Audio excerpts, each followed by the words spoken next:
Okay, thank you. My name is Bob Wilson. I'm the interim dean of the LBJ School. I'm going to be moderator of this panel. And just to start, I want to share Vilmar Martinez's compliments to our organizers.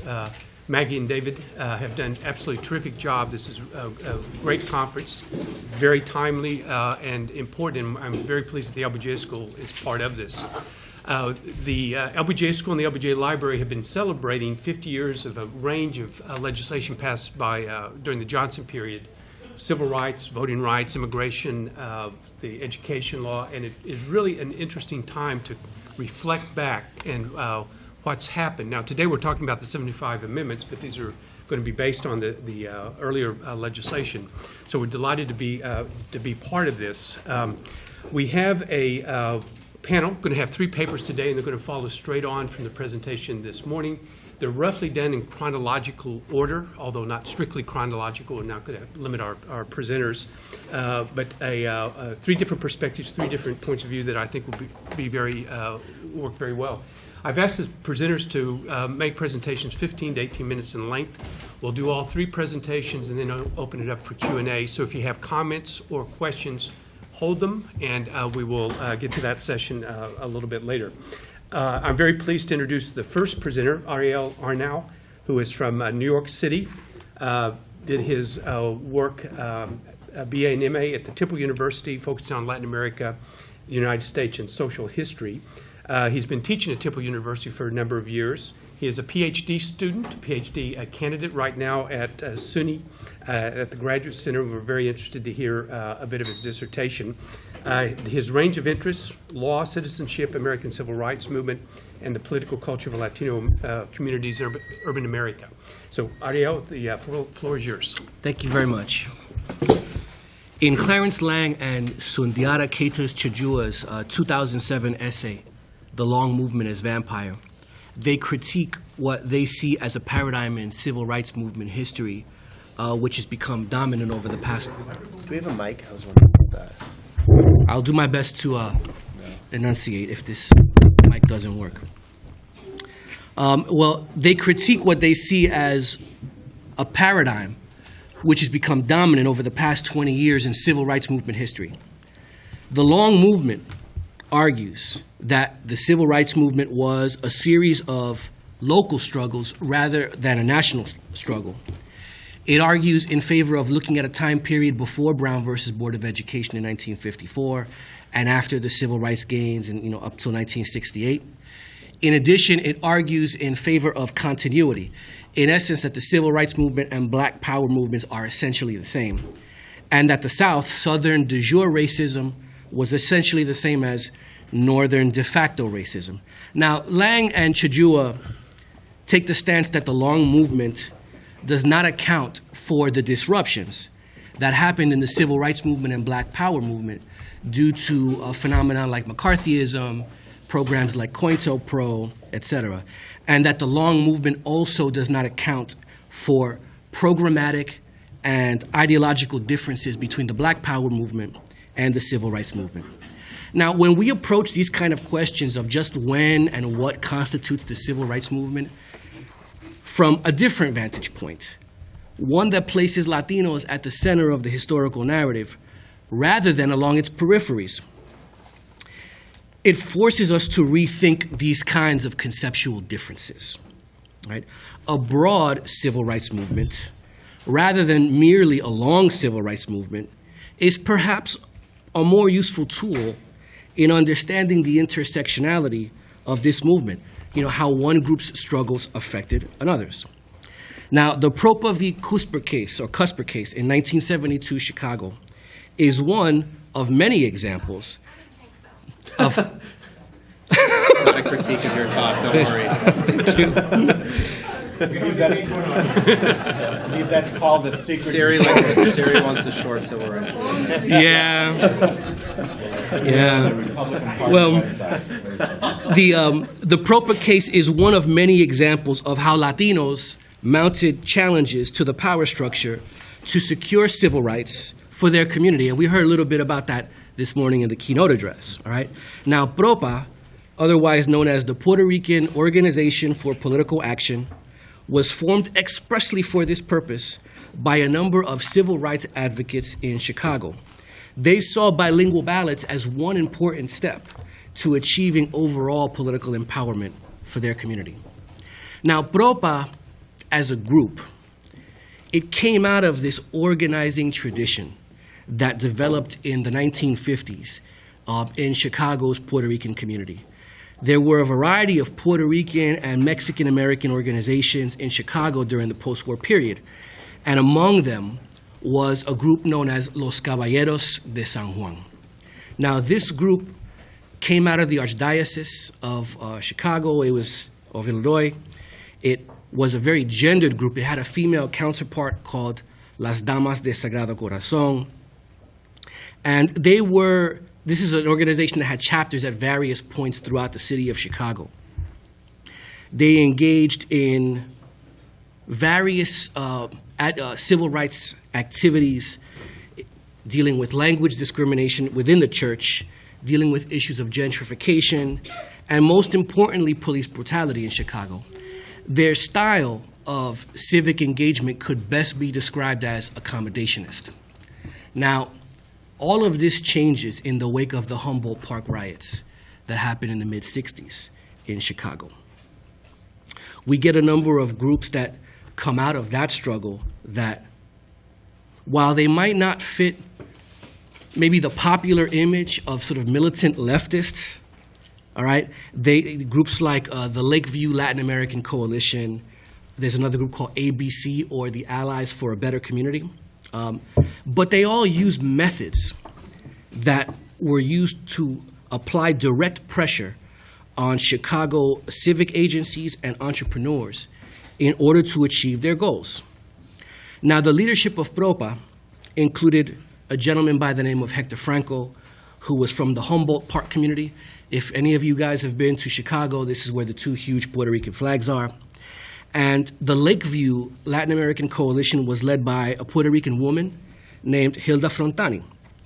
Now, Frontani and Franco represented a generation of Puerto Ricans, either born in the mainland or who had migrated to the United States during the early 50s. Their experience with racism was very US-centric. Now, PROPA outlined its mission statement in a banquet program in 1972, and I want to read to you what their stated mission statement was, all right? So I quote, "We declare that we now invade the political process, which has in the past excluded us. We take it as a civil right and as a human right for the benefit of our community. This renaissance requires that we register our people to vote, and finally, that we unite behind Latino candidates." So even though it was a Puerto Rican organization in name, they were supporting Latino candidates. So they had sort of a broader conception of what Latinidad really meant. Now, not being attorneys, Franco and Frontani turned to both MALDEF and PRODEF for technical assistance, right? Now, as was noted earlier, PRODEF, or the Puerto Rican Legal Defense and Education Fund, is now called Latino Justice, based out of New York City. Out of these meetings, a larger national strategy for achieving bilingual ballots is more fully developed. MALDEF in 1970 waged its own battles to get Spanish language voting with the cases Castro v. California and Garza v. Smith. And both of these cases were referred to in the PROPA case. For PERLDEF, Chicago was its first foray into the issue of voting rights as part of this larger national strategy, which included Puerto Rican communities in Philadelphia, New York City, northern New Jersey, and Connecticut. This, of course, was not the Puerto Rican community's first foray into voting rights. There were a number of cases stretching back to the late 1950s, specifically in New York State, that dealt with the issue of voting rights. And there were even cases going back to 1899, Jurabe versus the Board of Elections, that challenged voting policy in New York. Now, acting at the local level through their organization and through their adult education programs, Universidad Popular, this program was based on the sort of Paulo Freire model of organizing. Frontani was able to locate 3 plaintiffs directly from the community. Working with these volunteers, she was able to initiate a direct challenge to the Chicago Board of Elections, which itself was merely an extension of the power that Mayor Daley had in the city at the time. Now, their tactics were borrowed directly from an earlier style of civil rights activism from the 1950s and 60s by African Americans in the South. They initiated confrontations at the polling places in order to build a public record of language discrimination against the Puerto Rican community. According to the attorneys who represented PROPA and its allies, a gentleman by the name of George Panticas and another gentleman by the name of Don Bertucci, in this case, and I quote, "The court was presented with a situation involving English-speaking voters as a class and Spanish-speaking voters as a class, where the defendants grant to some what is denied to others. In essence, the Board of Elections thus treats voters in like circumstances differently, and such discrimination centers on race and color." So in essence, they were creating this argument in favor of the racialization of language. Right? Now, there were other important components in PROPA's legal argument that were based upon Puerto Ricans' citizenship status. You know, Puerto Ricans have been citizens of the United States since the Jones Act, 1917, and of course on Section 4E of the 1965 Voting Rights Act. So utilizing these two legal arguments in combination with the 14th and 15th Amendment, Puerto Ricans were able, in essence, to leverage their citizenship in favor of expanded voting and language rights. Now, the U.S. District Court judge in this case, Philip Tone, agreed with them, and on October 30th, 1972, rendered his decision in favor of PROPA. And this decision, it was a court-ordered, mandatory bilingual ballots, advertisements in Spanish language newspapers, and bilingual election staff. All of these were now required. Now, did PROPA's lawsuit accomplish its goal of, quote-unquote, invading the political system? Well, yes, but not the way that they had thought it would. In the aftermath of PROPA, 3 Puerto Ricans ran for aldermanic positions in Chicago and all lost. The invasion that PROPA had envisioned would actually be more effective at the federal level. PROPA and other similar cases litigated by Pearl-Def, Arroyo v. Tucker in Philadelphia, Torres v. Sachs and Lopez v. Dinkins in New York City, were all cited over and over again by various witnesses in the 1975 reauthorization of the Voting Rights Act. These hearings resulted in bilingual ballots being expanded to other areas of the country, Texas being one of them. Chicago Puerto Ricans would begin to experience electoral success in city politics during the 1980s after reapportionment and after the lawsuits that pushed for redistricting. All right? So there's lawsuits, and there was also in the case of Chicago a strategic coalition formed between Latinos and Harold Washington, who was the first African American mayor of Chicago. Now, if you go to polling places now, you can vote in a variety of different languages. You can vote in Korean, you can vote in Polish, in Japanese, lo que sea. All this despite the best efforts of the English-only movement. In my view, bilingual ballots are perhaps the most significant and enduring contribution of Puerto Ricans to a broader civil rights movement. While much of the literature on Puerto Rican activism and Puerto Rican civil rights has tended to focus on groups influenced by Black power, such as the Young Lords, I would contend that the landscape of activism is much more varied and complex and nuanced than just sort of this popular image, the romantic image of the revolutionary. Right?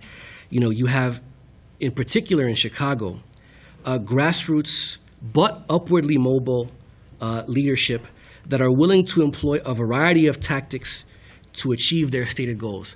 And I think that when we take this case and look at it within the broad spectrum of civil rights movement history, it should help, shift the way that we perhaps define exactly what the civil rights movement was. Thank you very much.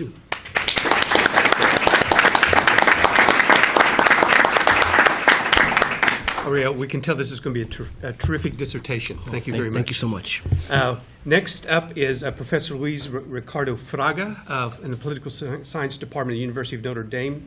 He holds the Arthur Foundation Endowed Professorship of Transformative Latino Leadership, also involved in the Institute of Latino Studies there and the Institute of Educational Initiatives. He works on Latino politics, race and ethnicity, voting rights, education policy, immigration policy, and his most recent book, Latinos in the New Millennium, an Almanac of Opinion, Behavior, and Policy Preferences. Professor Fraga, please. Thank you very much, Bob. There is a fundamental irony about the 1975 expansion and extension of the Voting Rights Act. There is no, I would argue, comprehensive and definitive history as to how that actually happened. Who were the individuals that were behind it? What was the motivation behind the extension of the Voting Rights Act? And so it's to try to fill that gap that hasn't been filled by historians, by political scientists, or by legal scholars, that I undertook the research to try to understand exactly how this happened. That's what I'd like to share with you today. In doing so, I decided to do something that a quantitative political scientist never does. I actually talked to people. I actually took the time to find out who were the folks involved in establishing this act and this extension and doing this work. I spoke with Al Perez, who I'll refer to here in just a minute. Al, would you raise your hand? He's right here. I spoke to Tom Reston, who's, if he'll raise his hand, who's right here. And I spoke to Vilma Martinez and a number of other people. Al and Tom have agreed not to question any of my interpretations until afterwards, out of courtesy. But it has always been amazing to me, as important as the 1975 extension and expansion is, especially to language minorities, as much as we know that it was centrally responsible for the tremendous increase in voter registration, voter mobilization that led to subsequent election of public officials, but there's no real comprehensive explanation for how that actually happened. So I had several motivating questions. It disappeared. Had several motivating questions for doing this work. We'll get to those motivating questions in just a minute, but I'll just tell you what they are. So who was responsible for initiating the 1975 expansion? Who developed the concept of language minorities? A very interesting and different, there you go. A very interesting and different concept to understand aspects of voting rights, building on work that was done in 1965 and earlier. What was the primary purpose of including language minorities in the Voting Rights Act? What evidence was presented to Congress to justify the expansion of the Act? What were the primary challenges to the 1975 Act? And what is the importance of language minorities in the future evolution of the Voting Rights Act? So I'll go through that as quickly as I can. When one thinks about policy shift in the United States, one always wants to focus on the way in which, as political scientists have said, enlarging the scope of conflict can determine who the different players will be to try to establish a new majority-winning coalition. One can look at the concept of policy windows from the work of John Kingdon. I like the work of Hugh Heckler, where he talks about the convergence of ideas, interests, and institutions. But in the end, sometimes, you actually just have to talk to people and actually find out who the central players were. In the case of the 1975 extension and expansion of the Voting Rights Act, I think everyone who was there would agree, and as Vilma Martinez said eloquently earlier this morning, there was one person who originated this, and this was Al Perez. Al Perez is a person from Brownsville, Texas. He went to school in Brownsville, Texas, subsequently went to the University of Houston after serving in the United States military. He then had the opportunity to go to George Washington Law School in Washington, D.C. on the recommendation of a fellow high school classmate, Miguel Mendez, subsequently a professor of law at Stanford Law School for many years and a former colleague of mine. Al was hired, as Vilma just said, to be the, I believe it was second person running the DC office for MALDEF in 1974. And in his early work in 1974, he became aware that the Section 5 preclearance provision of the Voting Rights Act was going to be renewed.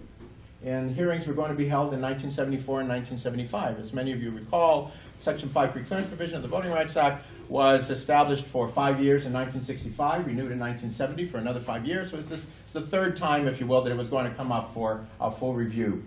And Al decided that Mexican Americans should be included under this new extension of the Act. When I asked him about it, he stated the following: "You have to understand my background to understand what happened. I come from a very poor family in one of the poorest counties in South Texas. Although both my parents and my grandparents were born in the United States, they were monolingual in Spanish. And early on, I realized that they were having difficulty reading the ballot, particularly referenda that were being passed in the county or the city. So I already knew part of the dynamic based on what my parents were going through, that we needed help." If you will, it's a story of where family upbringing and background leads to the interest in trying to use the law and change the law to be able to move forward. And a theme that I'll return to continuously in my brief 15 minutes with you, it's grounded in the state of Texas. But notice what Mr. Perez was doing here. He was honoring, my words, he was honoring his parents and his grandparents, and in that way honoring a tremendous legacy of Latino communities, of Mexican and Mexican-American communities in the state of Texas. And he was acknowledging the challenges that the state of Texas continuously presented to those communities. Now, Al, having gone to a GW Law School, decides that he's going to do this. Al did not have a lot of experience at transforming national legislation. That tends not to be taught in law schools, how to transform legislation. But using his own words, he knew what he didn't know. And he had had the opportunity to serve as an intern in the offices of a very large corporate law firm in Washington, D.C., by the name of Hogan and Hartson in the course of his legal studies. While at Hogan and Hartson, he realized that they had a pro bono section of their law firm. So going the 2 blocks, I believe it was 2 blocks, is that right, Al? 2 blocks from the MALDEF office, DC office, to the offices of Hogan and Hartson, he knocks on the door and asks if they would be interested in helping him expand the Section 5 preclearance provision of the Voting Rights Act to include Mexican Americans. The head of the pro bono division at that time, David Tatel, now a judge of the DC Circuit Court of Appeals, been there for a number of years, appointed by President Clinton, I believe, up to that position, was in charge of the pro bono division, and he said, yes, we'll take on this particular task. So when one thinks about the accidents of history, if you will, the fact that Mr. Perez was from Brownsville, the fact that he went to GW Law School on the recommendation of a friend, the fact that he had interned at this particular law firm, the fact that that law firm happened to have as its head of pro bono someone who had a history of commitment to civil rights issues. And yet one other historical fact and accident, that a newly hired associate at the firm would be given as his primary responsibility for the next year and a half to work on getting this act expanded, was Thomas Reston, who was here. As a young associate, Tom from Virginia had maybe not seen a Latino prior to Al. I don't know what lasting impression that left, but I'm sure at drinks later today you could get some sense as to what that meant. The historical accident of seeing Al Perez as your first Latino. Anyway, so they begin to work together. I was trying to think of what the right way to characterize these 3 men together was. Of course, the 3 amigos comes to mind. Being from Texas myself, El Trío de los Panchos comes to mind as well. But I decided to call them Los Tres, the 3. who together worked in very close coordination and cooperation to, in fact, try to get this done, but always headed by Al Perez and his particular interests to get this done. So what was their strategy for trying to expand democracy in the United States? Well, a primary interest was Texas. You may recall that Texas was not covered under the Section 5 preclearance provision in 1965 or in 1970, yet Texas had what would turn out to be a tremendously rich history of voting discrimination against both African Americans and Mexican Americans. Texas was a primary emphasis of the 1975 expansion. How can we get Texas covered? Very appropriate that we're here at the University of Texas. Tom Reston stated the following: if you have to sum it up, what our real political strategy was and the real substance of the problem. If I had to sum it up in half a sentence, you'd say, yes, we want to get Texas under Section 5, the whole state. So if you will, the exclusion of Texas in earlier legislation led now to Texas being a primary emphasis. But how could you get Texas covered since it wasn't covered under the original act? Well, that's in part where the concept of language minorities came in. Because, now notice, this is in 1975. In the 1970 census, Spanish language was a specific category that the census used to identify the public. And so data were available based upon language. So using language minorities as a general category made sense from a demographic analytic perspective to try to make the claim that, in fact, Texas, and as would soon happen afterwards, other states in the Southwest, and maybe other states across the country, should be covered under provisions of Section 5 because they had language minorities in them as well. So the concept of language minorities was designed to try to bring Texas under coverage, but it spread very quickly to other areas who wanted coverage and appropriately needed coverage as well. And it allowed for the potential coalition of support for this expansion to include a more diverse set of interests than just those who were interested in the state of Texas. But notice how key the state of Texas was. More of this is covered in the paper very quickly. The challenge then became, well, where do we find the evidence to justify the discrimination that language minorities were receiving?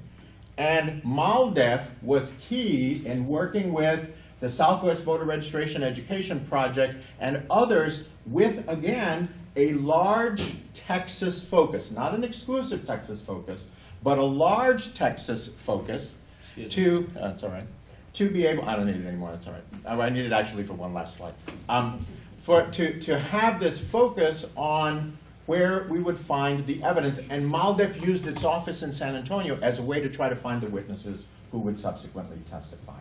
Among the pieces of evidence that was presented was that not only Texas, but other places had a history of discriminating in voting and in the areas of voting rights, discriminating against Latinos and others. So there developed this ambiguity in the way that language served as a catalyst to discrimination, but when you read the actual testimony presented by Vilma Martinez and others in Congress, there's this conflation of language-based discrimination with voting discrimination generally. That's why I use the term, the value of ambiguity, if you will. The fact that language, English-only ballots, could serve to discriminate against a particular subset of the population opened the door for then introducing challenges regarding lack of voter registration generally, the use of at-large elections, vote polarization, vote dilution, the way in which candidates who attempted to run for office were denied the opportunity to run for office, and a whole host of other pieces of voting rights discrimination to be presented. So when you read the actual testimony, what you find is that most of the testimony that was presented as evidence of discrimination didn't deal with language.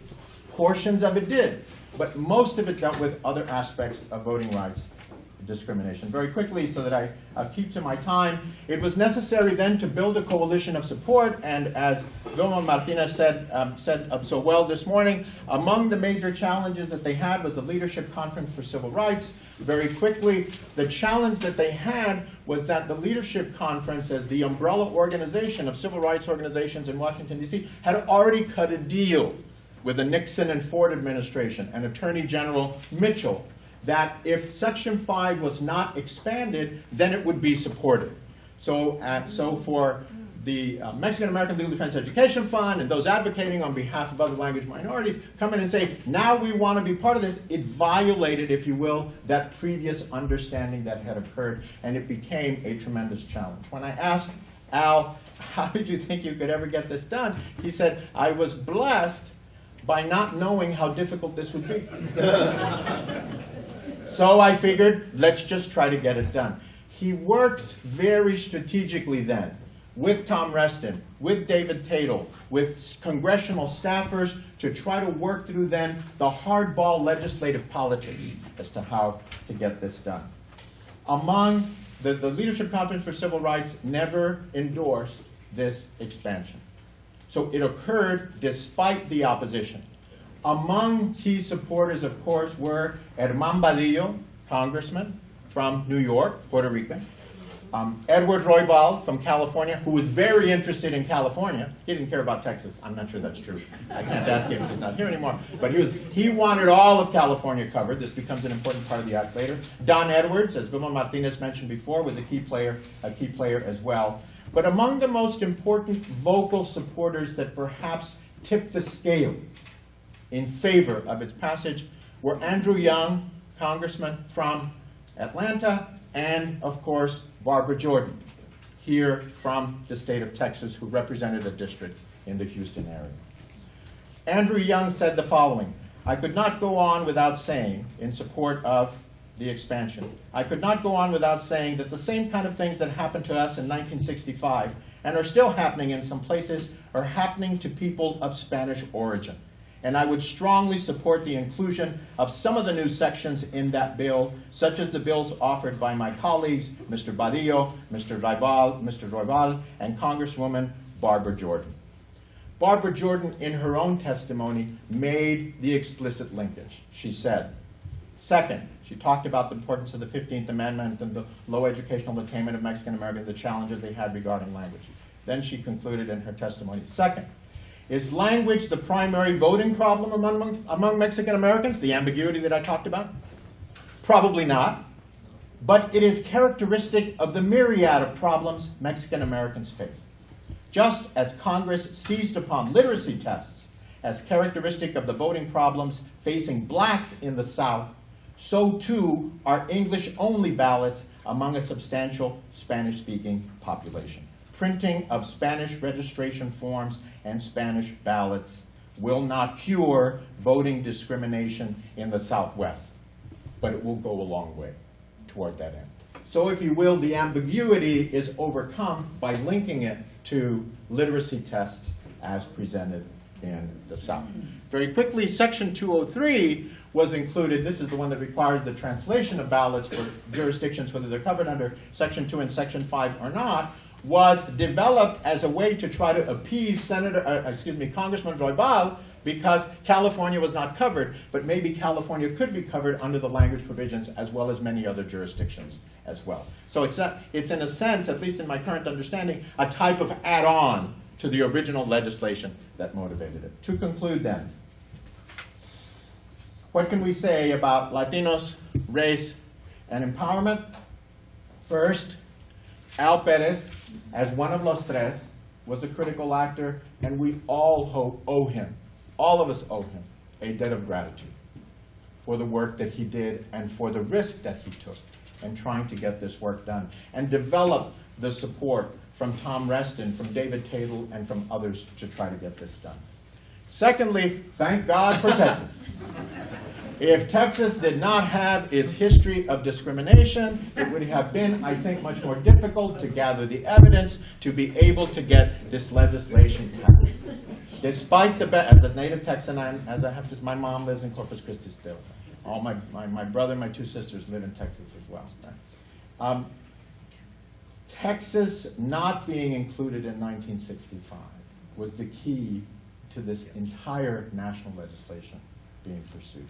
And lastly, Latinos and the continuing need for the Voting Rights Act. As Vilma was saying earlier, this is a chart, you can see the name here, done by a very famous political scientist who happens to be my son, Bernard Ferraya, assistant professor at Indiana University, where he makes the argument that if you look at the ratio of population to voters, and you track whites from the 1950s and African American participation here, and you see the improvement that occurs here in the percent that African Americans are of voters relative to, this is equal, right? Relative to their percent of the population. You look at Latino and Asian voters, what you see is that as the Latino population has increased, their relative participation rates continue to decline as a percent of the population. Remember that in Shelby v. Holder, the Supreme Court said that it could justify its decision on the basis of black voter participation now even being greater than that of whites. Doesn't apply to Latinos.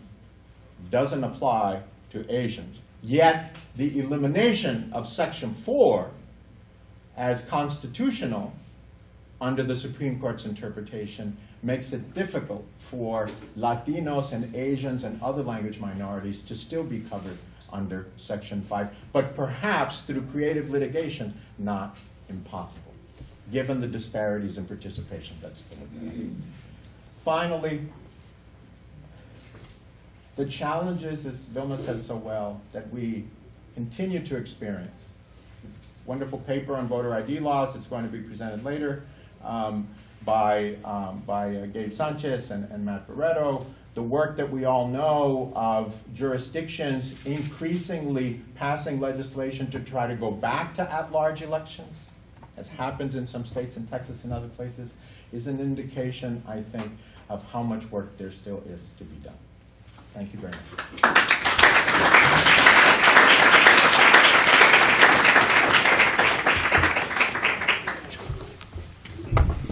Thank you, Louise. That was a terrific presentation. So now for the third presentation, Ari Berman. Ari is a contributing writer for The Nation magazine, and is an investigative journalism fellow at the Nation Institute, and he is going to be talking in part about his new book, Give Us the Ballot, The Modern Struggle for Voting Rights in America. We all know Ari, very well known, New York Times, The Rolling Stone, The Guardian. We're delighted that you're with us. The floor is yours. Thank you so much. And thank you so much for having me, and it's great to be here with so many people that have worked on this issue for a long time. And Luis was one of the first people I ever talked to about Latinos and the Voting Rights Act, and I interviewed some of the lawyers in this room who worked on this issue in 1975, and I want to thank them for the work that they have done. I think this conference is so important because so much of civil rights history and so much of the history of the Voting Rights Act tends to end in 1965. And so what I wanted to do with my book, Give Us the Ballot, which I have here, is that I wanted to tell the history of voting rights after 1965. So I wanted to start where so many accounts of the movement end. I wanted to begin in Selma in 1965, and then I wanted to happen what happened in the 5 decades after, because we know about Bloody Sunday, we know about the passage of the Voting Rights Act, we know about Cheney, Goodman, and Schwerner who were murdered in Mississippi, but what happens after has been so critically ignored, and it's so important to talk about that, not just because this year is the 50th anniversary of the Voting Rights Act, so we can talk about it in that context, but because we are in a whole new struggle about voting rights. And this is not just dry history. This is something that's extremely relevant to the debates of today. It's extremely relevant to the next election. The 2016 election is going to be the first presidential election in 50 years without the full protections of the Voting Rights Act. So I think this conference is really important in moving the ball forward. And one of the most critically ignored parts of the Voting Rights Act is the history of the Voting Rights Act and Latinos, and is the history of the 1975 reauthorization. So it was really, really important to me that I tell this story in my book so that people that are learning about the Voting Rights Act for the first time will understand that the Voting Rights Act had a power far beyond just African Americans in the segregated South. And obviously, I mean, many of you know about the history of the Voting Rights Act, but just to give a quick summary, I mean, obviously the Voting Rights Act was initially aimed at ending the disenfranchisement of black Americans in the segregated South, where you only had 2% of African Americans registered in Selma, Alabama, only 6.7% in Mississippi. And so the Voting Rights Act ended this situation first by outlawing literacy tests and related devices that had prevented people from registering for such a long time. Then federal officials came to the South within days to register people in the most segregated parts of the South, places like Selma, Alabama, and Mississippi, and there was a huge increase in black voter registration as a result of that very, very quickly. It happened. Federal officials stayed in the South to make sure that elections were not stolen in places like Selma, that you would actually have free and fair elections in these places. And then they said that the states with the longest histories of voting discrimination, and this originally just applied to most of the southern states, that they had to approve their voting changes with the federal government to make sure they wouldn't discriminate in the future, knowing full well the history of this country when it came to Reconstruction, which is we fight a civil war to end slavery. There are black senators and governors from states like Louisiana and Mississippi during Reconstruction. There are 22 black members of Congress from the South during Reconstruction, and then federal troops leave. And we begin to see things like literacy tests and poll taxes and grandfather clauses and property requirements backed up by wide-scale violence and fraud and economic and social retribution, all of which creates Jim Crow. So they knew that when they passed the Voting Rights Act, they had to have some way that the states would comply to it, so that you didn't have to pass the Voting Rights Act of 1966 and 1967 going forward to make sure that this law was effective. But as Luis and other people mentioned, Latinos were kind of forgotten in this whole struggle.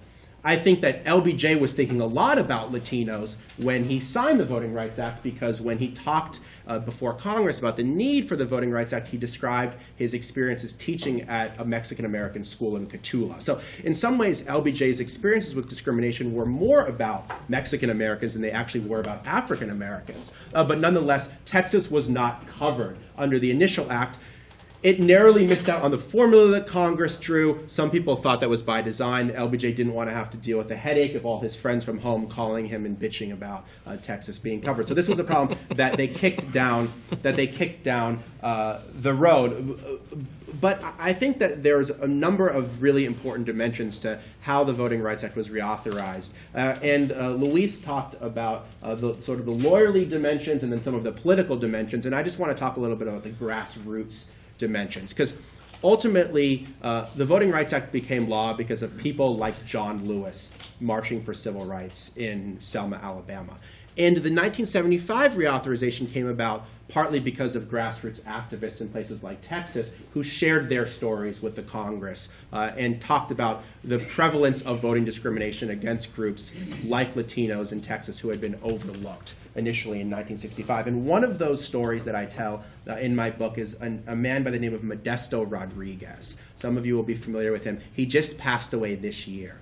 He was from Pearsall, Texas, in Frio County, which was 30 miles from Cotulla, Texas, where LBJ taught at a Mexican-American school. Modesto Rodriguez was a farmer.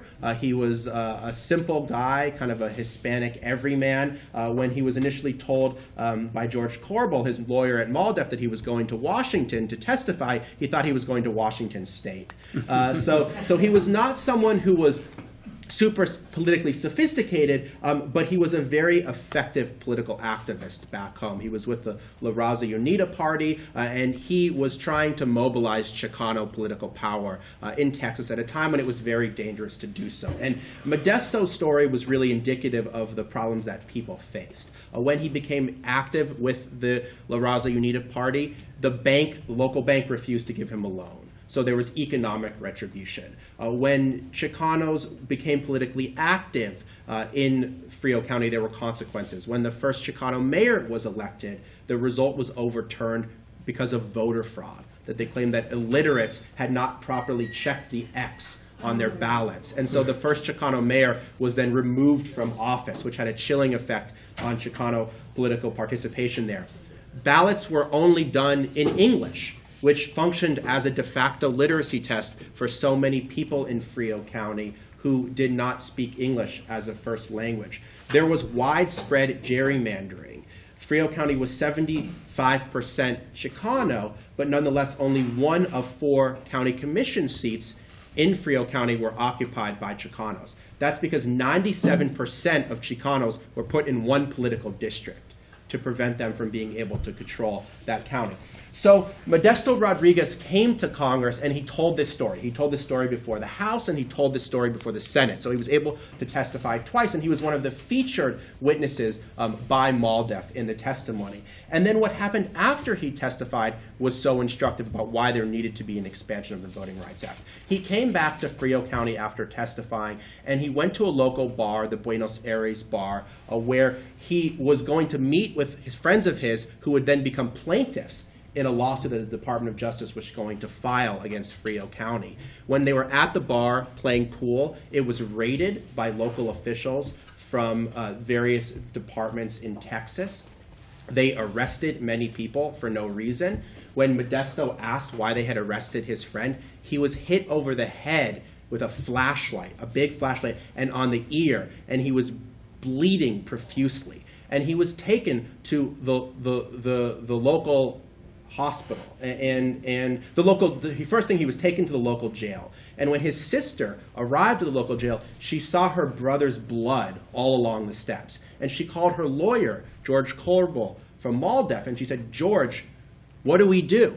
And he said, "Jesus Christ, take him to a hospital." And she said, "George, we can't take him to a hospital. They will kill him at the hospital." So he had to be airlifted to San Antonio. And he later suffered permanent hearing loss in one ear. They successfully sued the state of Texas later for damages. This was an instance that didn't get any attention at the time. This was not like Bloody Sunday. No one knew about it. But it showed the risks that Chicanos faced in places like Texas when they tried to get involved in the political process. And it showed the need, better than any brief that could be filed, about the need for the expansion of the Voting Rights Act. And this expansion of the Voting Rights Act was critically important because the language minority part of it, the expansion of bilingual ballots, covered places all across the country, not just in Texas, but in California, in Milwaukee, in Alaska. Places all across the country were then covered. In New York City, places all across the country were then covered under the Voting Rights Act that were not covered before. But covering Texas under Section 5 of the Voting Rights Act was so important because Texas has been the most flagrant violator of the Voting Rights Act ever since. And if you look at the data, in the past 25 years, there have been twice as many voting rights violations in Texas as the next state, twice as many as Louisiana. 164 violations of Section 5 just in the last 25 years alone. And every time there was a redistricting year, Texas has had a plan blocked by the federal government. And this past cycle, Texas was the only state to have both a redistricting plan and a new voting restriction, their voter ID law, blocked by the federal government. So this state is ground zero for the fight for voting rights. And the Voting Rights Act has made more of a difference in Texas since 1975 than any other state.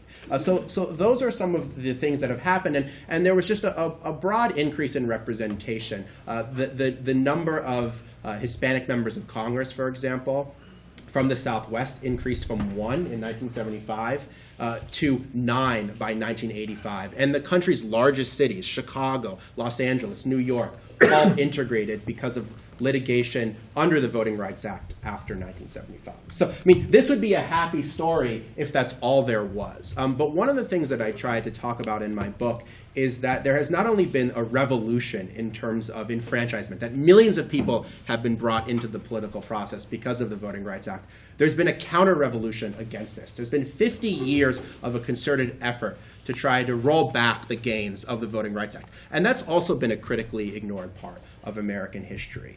First, the Voting Rights Act in 1965 was challenged as unconstitutional by the southern states, and the Supreme Court upheld the constitutionality of the Voting Rights Act. And then after 1975, when you began to see a large increase in representation, not just from African Americans, but from Hispanics and Asian Americans and Native Americans and other groups, there was a new argument made against the Voting Rights Act, and Ian Haney Lopez calls this reactionary colorblindness.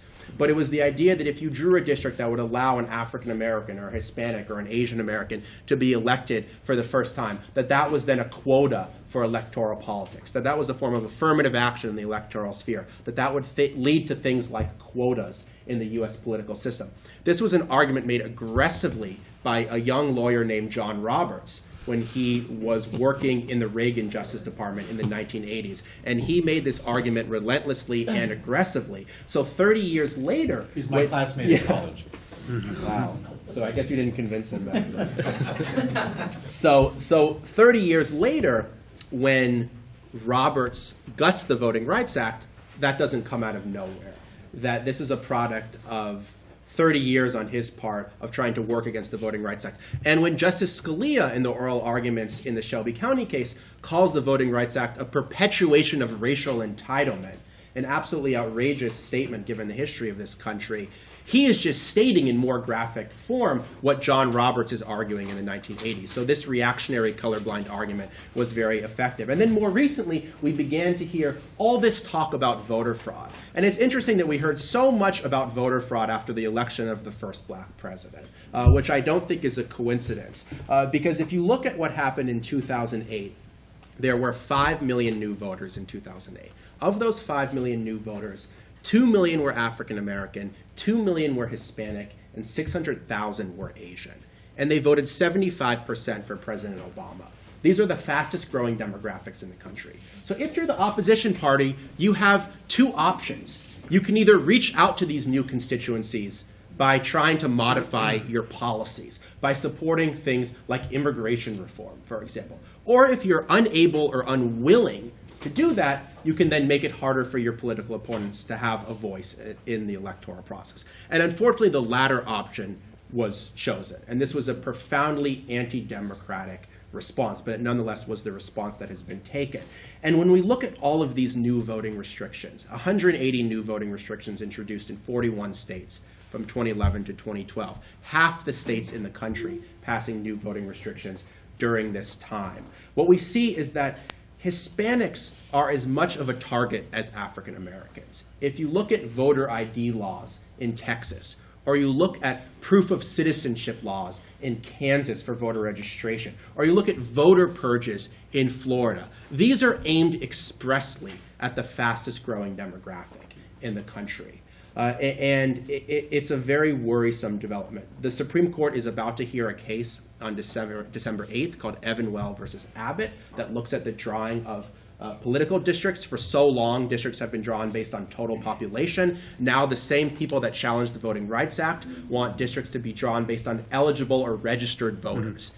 If that happens, Latino districts throughout Texas will be dismantled, and districts will become older, whiter, more rural, and more conservative. And the same goal of the new voting restrictions will be accomplished in the redistricting sphere as well, and in the drawing of districts. So this case has been very under the radar. I'm writing an article about it now for The Nation magazine, but it has huge ramifications, particularly for the Latino community, and particularly in states like Texas. The last thing I'll say is that there have in recent years been many good ideas for how to bring more people into the political process. We're not lacking for good ideas. We're lacking the political will to implement them.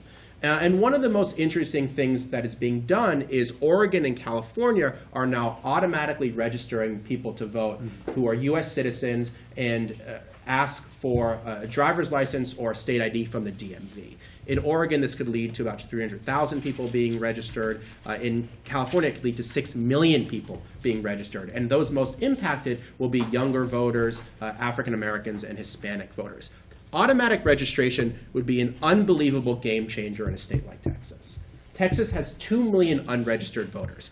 If you want to register them, as many of you know, you have to be deputized at a county with limited hours and requires a lot of organization. If you want to go from Travis County to Harris County, you have to be deputized all over again. So as people in this room can attest to, it's virtually impossible to do a wide-scale voter registration drive in the state of Texas for a long and sustained period of time. And people say, well, how is it that there's 2 million unregistered people in Texas? Just go register them. Well, the state has set it up so that it's difficult to register them. So I understand that given the political dynamics of Texas, automatic registration is not going to pass anytime soon. but it would be such an unbelievable game changer if it did happen here. So I think it's really important when we talk about voting rights to talk about not only the history and not only all of the new restrictions that people are facing, but to lay out an alternative history and an alternative vision of what is possible. That's what groups like MALDEF did in 1975, and I think that's why it's so important to do that again today. Okay.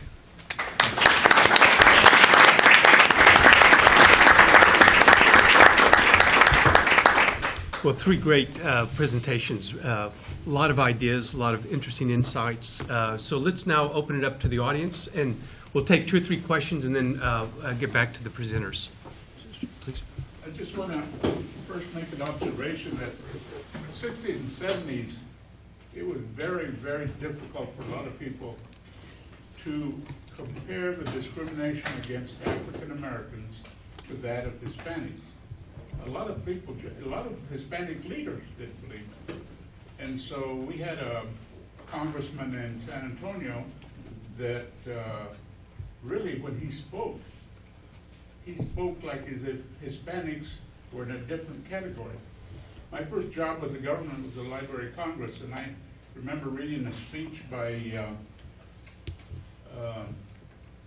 John Nance Garner, Vice President of the United States.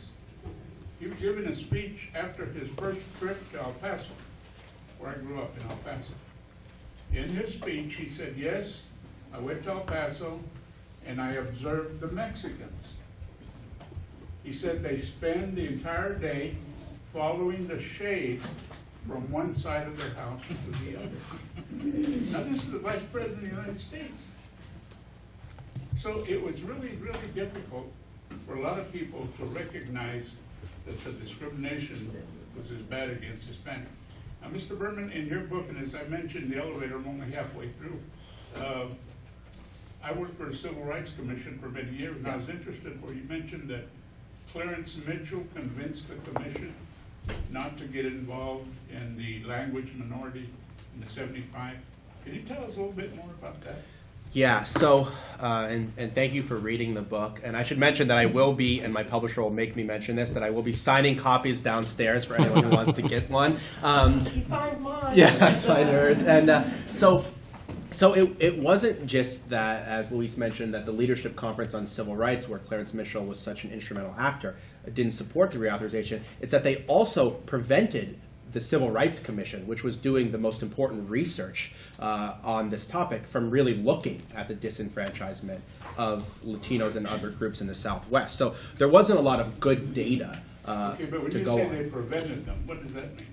Well, they made They it lobbied them? They basically made it difficult for them to put out a report that detailed all of this information. The report was essentially censored. That's my understanding of what happened. Okay. Yeah. Where is Henry B. in all this?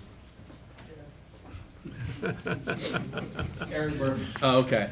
Well, he did not support the reauthorization in 1975, and I'm just trying to find the data because it's really interesting.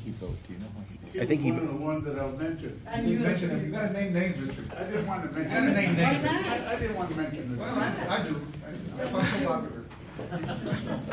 We knew it was Henry B. So only 2 members of the Texas delegation voted for the expansion of the Voting Rights Act. It was Barbara Jordan and one other member who I have to go look up his name. So this was very, very contentious. And the state of Texas was lobbying very aggressively against the reauthorization of the law. One of the things that happened immediately after the 1975 reauthorization was that a massive voter purge in Texas was blocked. Many Latinos were going to be taken off the voting rolls as a result of this purge, and this was immediately stopped. So even relatively progressive-minded Democrats at the time in Texas were not in favor of this reauthorization. His hand over here. Yeah. Mhm. I did. I'm Grace Shemaine with the League of Women Voters. I was wondering, who are the leaders today, or the organizations today working for voting rights and working, trying to suppress voting? MALDEF still works very hard to try to file cases on behalf of voting rights. The ACLU is increasingly involved. Co-author Vicky Ibarra and I are going to present a paper this afternoon on a successful case that the ACLU won in Yakima, Washington. Yep. First Section 2 case, not Section 5, Section 2 case. One, the ACLU has become involved in a number of other organizations. So some of the traditional organizations, if you will, continue to be involved. With the change in the law, however, it gets much more difficult. Quick point. I wonder at what point cases are going to be brought before the Supreme Court challenging the constitutionality of Section 2. Yeah. Not Section 5, that's already been done. The real one now is Section 2. And although we won the case in Yakima, which was wonderful, I worry that on appeal, they're going to find that a way will be found to construct a legal argument. One point about Justice Roberts to remember is that he clerked for William Rehnquist. Yeah. And William Rehnquist, as we all know, was involved in the purging of Latino voters in Arizona when he was a young lawyer. Yeah. So when you look to the, if you will, in nice academic terms, intellectual history of how one comes to one's ideas, right?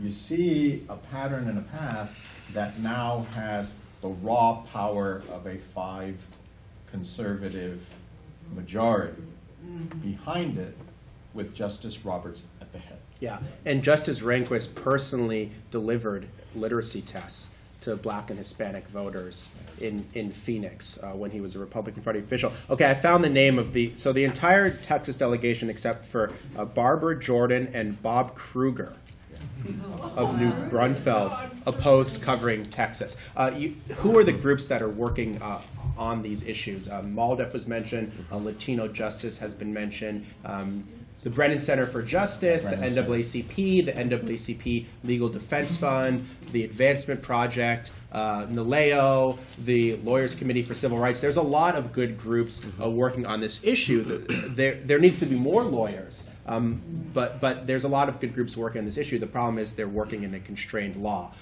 Who's working against it?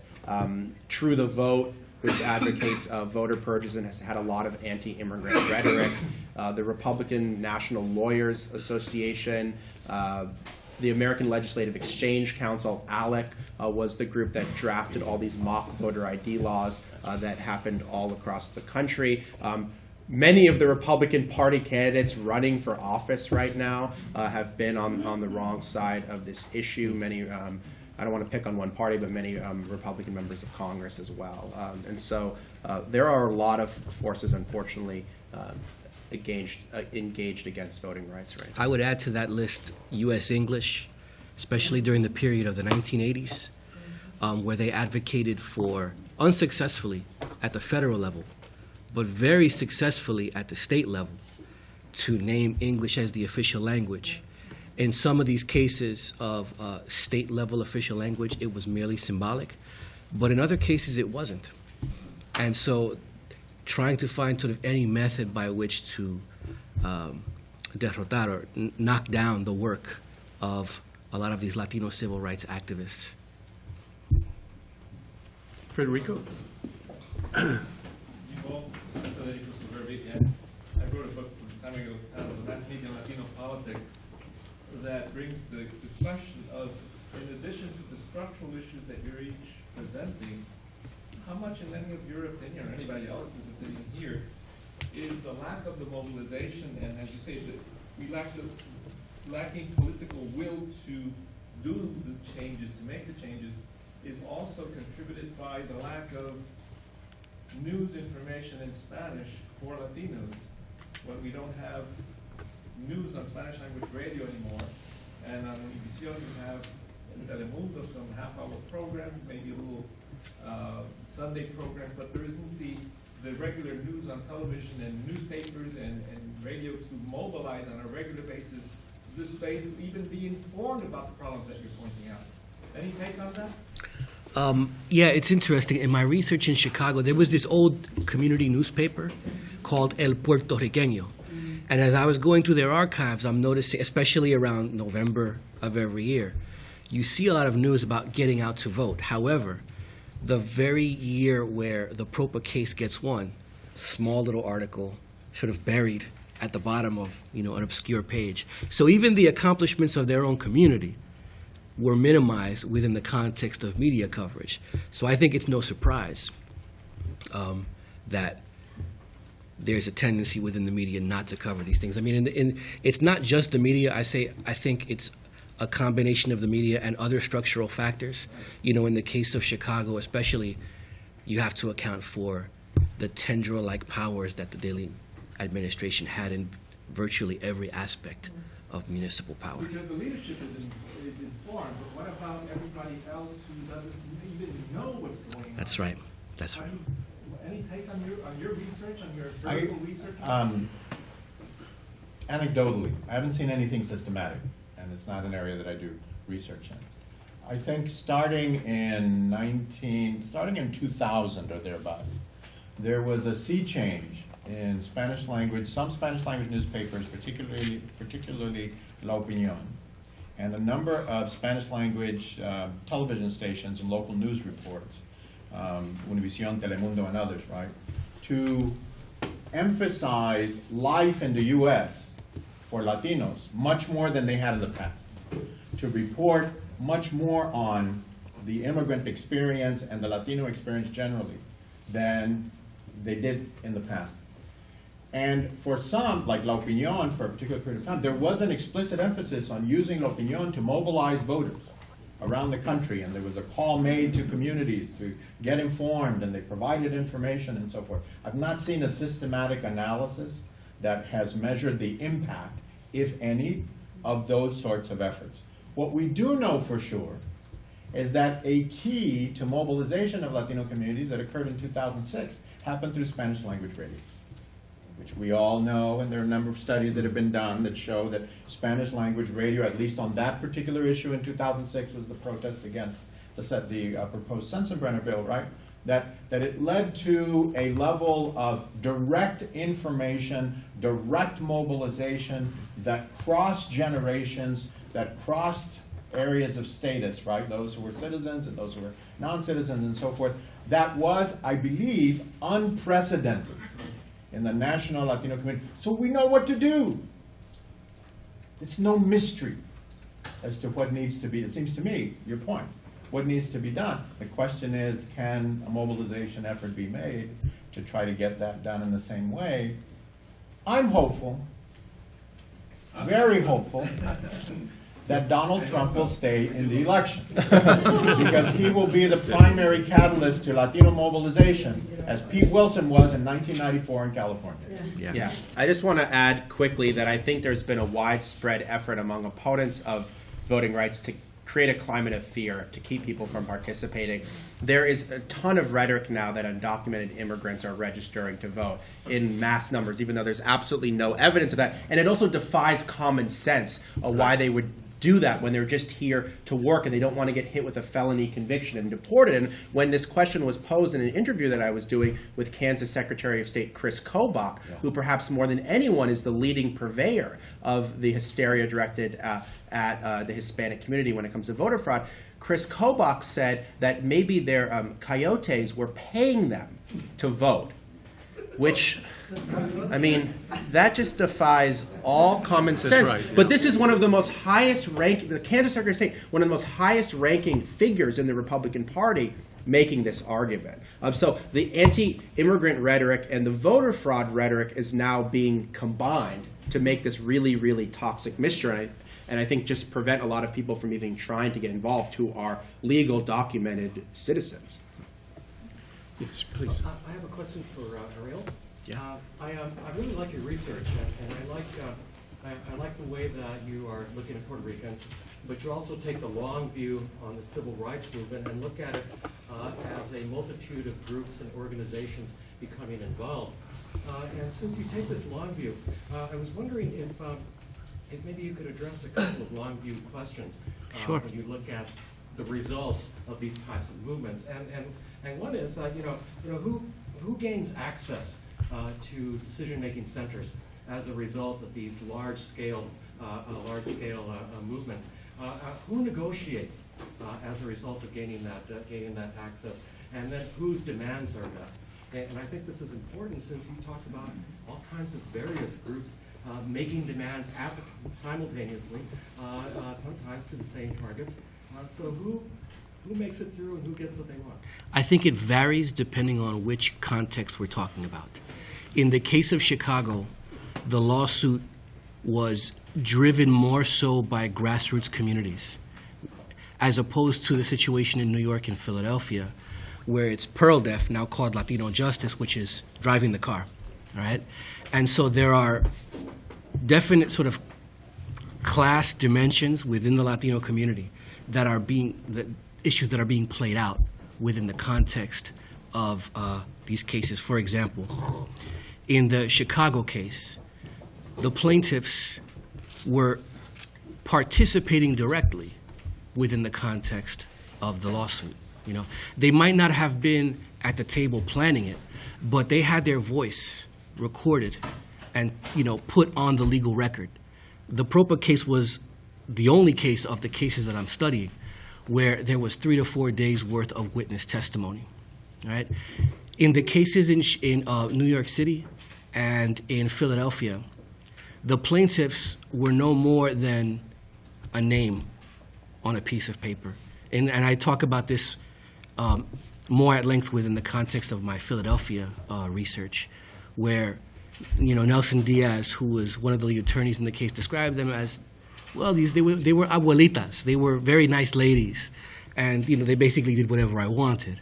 All right, so it depends on the context. So in Philadelphia, New York, there was much more tighter control of this campaign, and not in the case of Chicago. Well, let me turn your attention a bit more to a group that you said has gotten too much attention, and that is the Young Lords.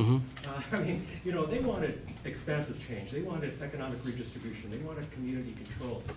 Where was their voice in all of these negotiations in the courts? Yeah, within the context of these trials, there was no direct representation of the Young Lords. However,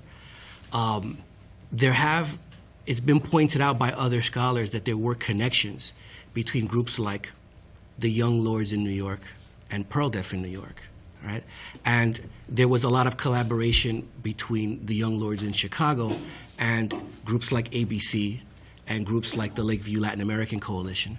So, you know, as my committee members continuously remind me, you know, this division within the spectrum might not be as hard as, well, militant, non-militant. And so I'm trying to move away from describing it as being militant, non-militant, more like reformist. Where do people lie within this reformist spectrum? So there was contact, but the organizations were substantially different in terms of their ideological views and their proposed outcomes. Yeah, Matt Barreto from UCLA and Latino Decisions. I really enjoyed this discussion, and this is really a question for all three of you, just to hear your sort of reflections and thoughts on the historical research you've done. But now I want to ask you to look forward, and I want to know what you each think is the best strategy to improve protections on the right to vote. Is there an opportunity to rebuild Section 4B with Paul Ryan?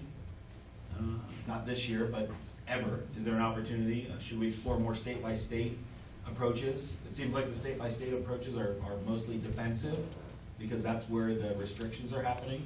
But what role do you think the federal government can play?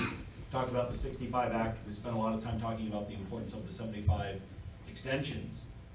How can we get the federal government back into playing that role of protecting the right to vote?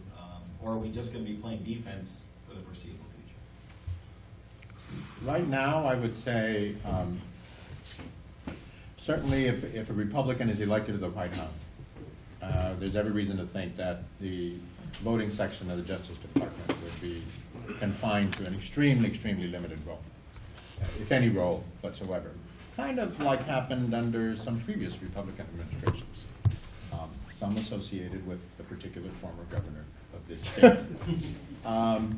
So if a Democrat is there in the White House, it very much depends on, I think, the Supreme Court and what it does regarding the law. And if the majorities in the House and the Senate remain Republican, there's no reason to think that anything will change to develop a new formula that would allow for regaining Section 5 coverage.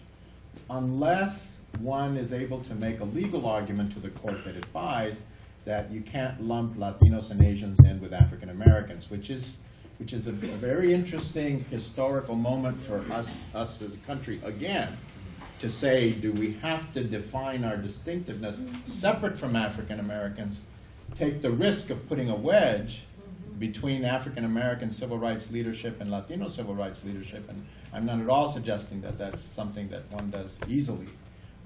But if the risk is no one having access to the ballot, is that a devil's bargain that is necessary? That's what I see as the options at this point. There's no reason to think, very, very quickly, there's no reason to think that this 5-person majority on the court will ever make a favorable decision on, in my view, on any issue related to race.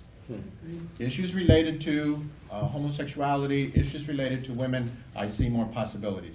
Issues related to race, this court has been quite consistent.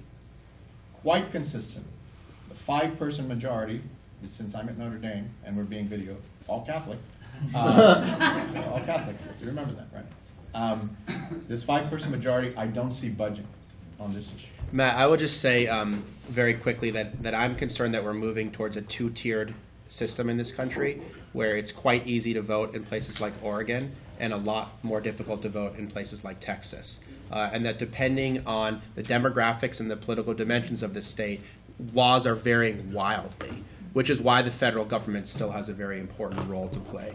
There is legislation, as you mentioned, to restore the Voting Rights Act, the Voting Rights Advancement Act of 2015. I think it would go a long way to ameliorating some of these problems. I don't think it has any chance of passing in any Republican Congress this year or anytime soon. So I think the groundwork is being laid for when Democrats retake the Congress, when I do think it would pass. The other thing is that ideas have been laid out for federal election reform. So have basic standards that Hillary Clinton, Bernie Sanders have talked about this. Every state has early voting. Every state has online registration. Every state has same-day voter registration. Then you create these federal standards so that states then can't get around them. That's also not happening anytime soon, but this is the kind of solution that I think we need. The only thing I'll disagree with you on when it comes to race is that there was a challenge to the Fair Housing Act that came before the Supreme Court recently, and many people thought that the Supreme Court would also gut the Fair Housing Act because they had gutted the Voting Rights Act, and there were a lot of similar issues in the case. And I'm not an expert on this, but it was interesting to see that Anthony Kennedy wrote the majority opinion in that case upholding the Fair Housing Act, and he cited Baltimore and Ferguson in his decision. So maybe at least among Justice Kennedy, in the wake of all the recent things that we've seen, maybe there's a little bit of a rethink going on. How did you vote on Shelby? Another point I would make. I agree with you, but I'm just saying Shelby came up in 2013. It would have been interesting to see it come up this year, given all that's happened. Another point that I would make, we've done a book looking at some of the New Deal, the Great Society legislation, and how it's what's been sustained and what's not been sustained. Pre-clearance is against the core of American political culture. The fact that pre-clearance was ever passed is remarkable. And the fact that it's been sustained for 40, 45 years is really pretty remarkable. Why it was not continued to be sustained, that's a different question. But this was really a radical change in the American administrative state. So, hand in the back. Were you going to ask? No? Who was? He actually asked my question. Oh, okay. Fine. Yes, please. How would you all grade the historically the Obama administration in terms of strengthening the Voting Rights Act, or fighting? To what degree would you give them a grade level? I would give them a B, because I think they've been aggressive in some contexts in places like Texas and North Carolina, but they've been extremely cautious. They have not filed legislation at the local level. They pre-cleared a lot of redistricting plans that they should have blocked because they were worried. So there's sort of this chicken and egg situation. They were concerned about the Shelby County decision, so they approved a lot of stuff that should have otherwise been blocked. Then the Voting Rights Act has been gutted. Now they've been cautious about filing more lawsuits because they're worried about the other parts of the Voting Rights Act being gutted. And it's hard to really disagree with their strategy. But that said, I mean, even though the high-profile cases get all the attention, there are local cases where they could be intervening that they're not intervening on. So that's why instead of giving them an A, I would give them a B. Yes, here, please. I have many name is Teresa Perez Wisely. I'm also from Corpus Christi. I have a different kind of question for you guys. Where's all this fear coming from on illegal immigrants, as they call them, voting? Because I'll give you my, say, 35-year history of running over 200 campaigns in Texas and around the country. I've never seen an I'm going to call them an uncitizenized immigrant voting. In the 91-92, when Ann Richards ran, I ran campaigns in Cameron and Hidalgo County that were, nonpartisan, I think they're called these days. And I had the Department of Justice following us around most of the time because they knew I was a Democratic Party operative most of the time. And so they followed us all over the county because they knew that we were recruiting the immigrants from Mexico whose coyotes would never follow them to register them to vote. In fact, they were lucky if the coyote crossed them. You know, most of the time they left them somewhere in the desert. But where's this all coming from? Because I have yet, when my parents were the election judges at Cunningham Junior High in Corpus, my dad knew everybody that voted. No way would my dad have let an illegal person vote, even if he was Mexican-American labor and an activist in the Chicano community. He wouldn't have done that. I've been an election judge. I wouldn't do it. So who's doing it, and who's accusing us of doing it? To my knowledge, all of the evidence presented in cases, we have people here who have been expert witnesses on those cases, can find at most a handful of instances where it has occurred over the course of decades, right? So it's just very few instances of, and most oftentimes it's a mistake that was made or someone forgot. I mean, there are very reasonable reasons for that. I think it's part of a very slightly veiled, gross racism against the demographic growth of the Latino population. I think a friend of mine refers to the dark side of the immigration debate, and it's racism. That is, racism in the sense of this group threatens my sense of status and what my vision of this country should be. And I think that that sort of impetus is one that will use any excuse possible to be able to define away an entire segment of the population from having any role in our country's future. I think that this phenomenon that Professor Fraga is talking about goes back a very, very long time, back to the Treaty of Guadalupe Hidalgo, if not before, where, in the aftermath of that treaty, we see the systematic suppression of Mexicans who are now American citizens. And you also see it in the debates around the acquisition of Puerto Rico as a colony in 1898, and during the discussion of the Jones Act in 1917, where Puerto Ricans and Filipinos who were sort of wrapped up during the Spanish-American War represented a cultural and political threat to the United States. So we dare not make them citizens. So there's a long history of fearing the other. I mean, the know-nothings are a great example of this as well in American political history. I think that when you look at the rhetoric about voter fraud, it's not grounded in reality. Particularly voter impersonation fraud, which is what we hear about so often as justifying voter ID laws. There have been 1 billion votes cast since 2000, but only 31 credible cases of voter impersonation.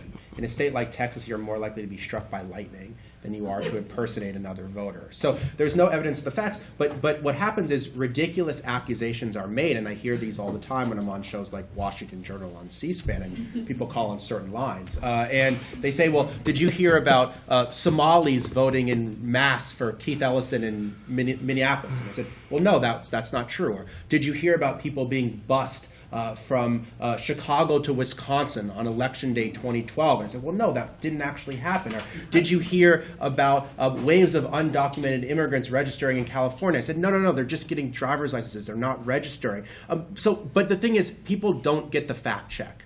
They just hear the accusation, and then it spreads in these like crazy chain emails, and it's amplified on Fox News and on Breitbart and on Hot Air, on the Daily Caller, and so it's taken as an article of faith now that this is occurring, and you can't really debunk any of it, even though it can all be very easily debunked empirically, but in the sort of psyche of the people that are supporting this, you can't change anybody's mind. Just a real quick follow-up on this one, just a nuance to this. New Mexico, this Secretary of State governor say thousands of undocumented immigrants on the voter rolls. They did a whole cleanse because the ACLU stepped in. 3, but the nuance is these are both Republican Secretary of State and governor, but they're Latinas. Interesting. So just note that the nuances, they're getting more sophisticated when you use a Latino voice saying it, then it removes, it's not about immigrants, this is about legality. So just be cautious of that. Interesting. I think we're getting here close to the end. Here, please, ask your question. Luis said in reference to what's the basis of all of this, and a question for Howie or anybody else who kind of wants to try to answer this. The observation is that racism is very, very difficult to define, but it's the core of all of this. And the difficulty in future litigation is to prove that. Yeah. Because That's very hard. they don't speak that way. Yeah. In public policy decision circles, they don't speak that way. In legislative hearings, they don't speak that way in the courtroom. No. And so we have to figure out techniques to kind of pull this out Yeah. in court. That's my observation. My question is on Justice Roberts. Yeah. You know, most Supreme Court justices worry about their legacy. Yeah.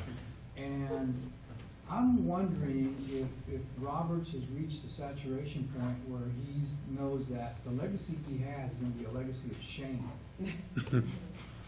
Does he? I'm wondering, is there anything out there that speaks to the way he's feeling about his place in history? Because it's going to be a very, very ignominious place. Yeah. Well, I haven't had a sit down with him recently.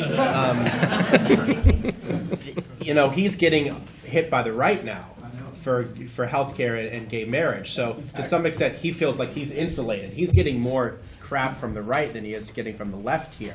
I think it's always been Justice Roberts' signature project on the court to roll back the historic achievements of the 1960s. I think that was the project of the Reagan administration. That was the project of Chief Justice Rehnquist, to give power back to the states, the very states that had discriminated for such a long time. And that has been the project that Chief Justice Roberts has embraced. And he's been most passionate when talking about things like school integration and affirmative action and voting rights. That's where he seems to find his voice. And it's remained a mystery to me how someone who grew up in a very affluent circumstances, in a very comfortable existence, who throughout his life has had everything break his way, why he's so obsessed with this issue.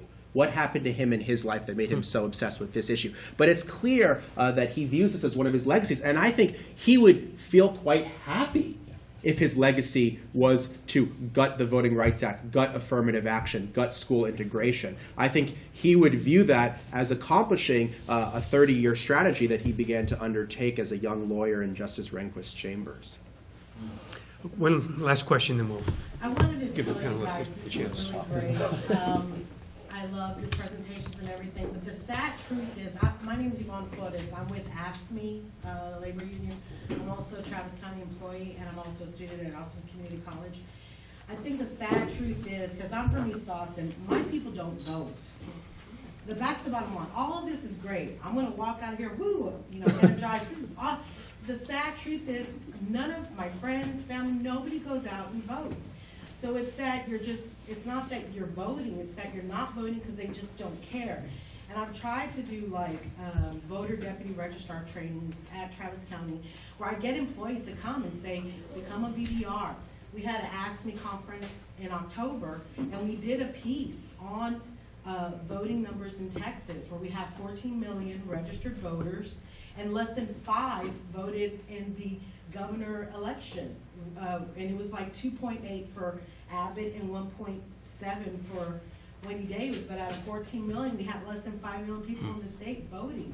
So I think that's my question. It's like, what are some of your ideas on like my home, my family, our family reunions where we have like 200 people, the churches, how do we, communicate to my people that you guys got to go vote? I mean, it's essential. So, I know our time is short. The U.S. system is designed and has always been designed to limit voting. So the call that you make is to ask the system to transform in a fundamental way. There's less voting, there's more barriers to voting now, but we've never been a system that's had wide popular participation. We had it for a particular period of time, but most of the time, not. There's a reason for that. Voting is not a holiday. In most countries, when the day of election is a holiday, a paid holiday for workers. Okay? In most countries, the government takes responsibility for registering you to vote, because you should have the sovereign voice to be able to tell the government what to do. We do it differently. The recent election that are held around the country are held in off-year election cycles. All of these factors come into play to limit that. A Supreme Court justice who was visiting us recently said the following: you cannot depend upon the Supreme Court to be a defender of civil rights today. This is a sitting justice. It's time to go back to basics, register people to vote, and organize at the community level. I think that's the key, is how you can try to mobilize people to organize by neighborhoods, by areas.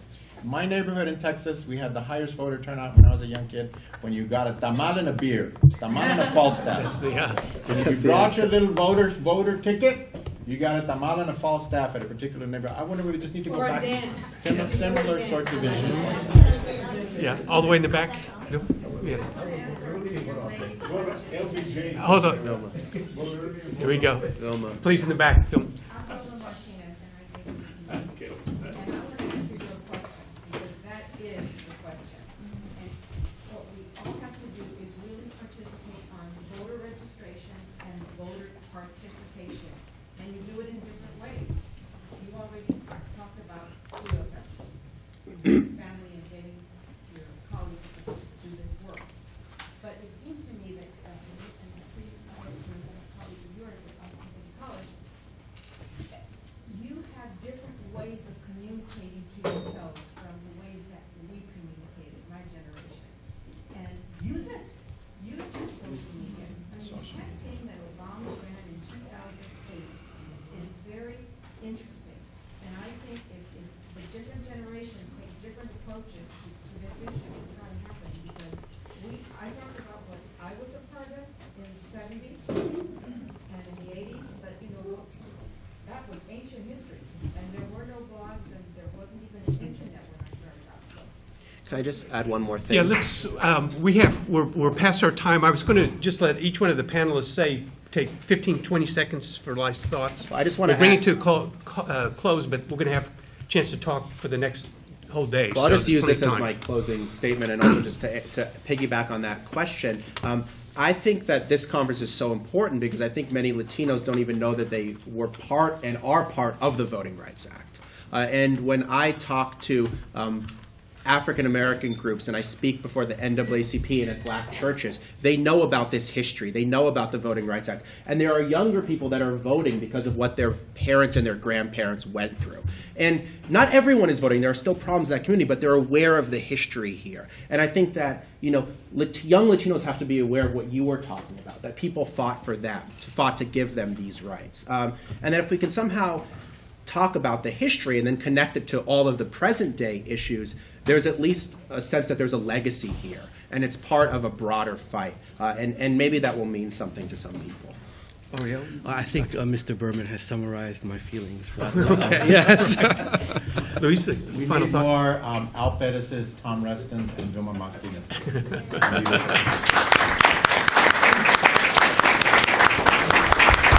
Okay, well, thank you all very much.